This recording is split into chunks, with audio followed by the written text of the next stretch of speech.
अब एम्प्लॉयज से कुछ गलती हुई और बॉस ने एम्प्लॉयज को डांटा, तीनों को साथ खड़ा करके एक साथ डांटा। इन 3 में से 2 एम्प्लॉयज को डिप्रेशन नहीं है और एक एम्प्लॉय को, एक व्यक्ति को डिप्रेशन है। तो सिचुएशन क्या है कि जो हमारे बॉस हैं उन्होंने लगाई है डांट, उन्होंने तीनों को डांट लगाई है। और डांट लगाने के बाद क्या हुआ कि जो 2 एम्प्लॉयज थे जिनको डिप्रेशन नहीं था, उन्होंने डांट सुनी, एक कान से सुनी और दूसरे कान से बाहर निकाल दी। उसके ऊपर से बाहर निकल के दोनों ने आपस में हंसना और शुरू कर दिया कि बॉस तो हिल चुके हैं, ये तो हमेशा सबको डांटते ही रहते हैं और इनकी बात सुनने का कोई मकसद नहीं है, और खुशी खुशी घर चले गए, फर्क नहीं पड़ा। लेकिन इनके 2 के साथ एक तीसरा व्यक्ति और था जिसको डिप्रेशन की समस्या थी। वो इस डांट को ऐसे ही नहीं भूल पाया।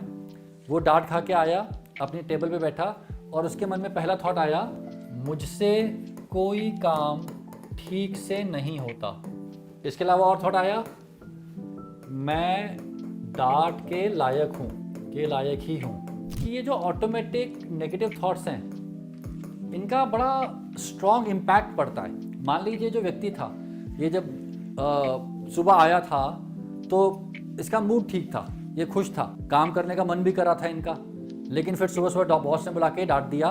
अब बाकी जो दोनों लोग हैं वो तो अपना काम कर रहे हैं, वो मस्ती में हैं, लेकिन जो तीसरा व्यक्ति है जिसको थोड़े डिप्रेशन के सिम्टम्स हैं और जिसको ऑटोमेटिक नेगेटिव थॉट्स आ रहे हैं, इमोशंस पे क्या फ़र्क पड़ेगा?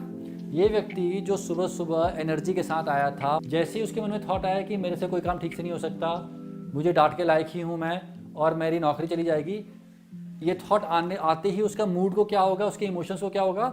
जो वहाँ पे जो खुशी खुशी ऑफिस आया था, अब उसका मूड कैसा हो जाएगा? सैड हो जाएगा। अब क्या होगा?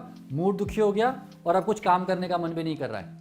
काम करने की जगह ये चुपचाप अपने सीट पे जाके बैठ गया। इसका फ़र्क आपके शारीरिक फीलिंग पे भी पड़ता है।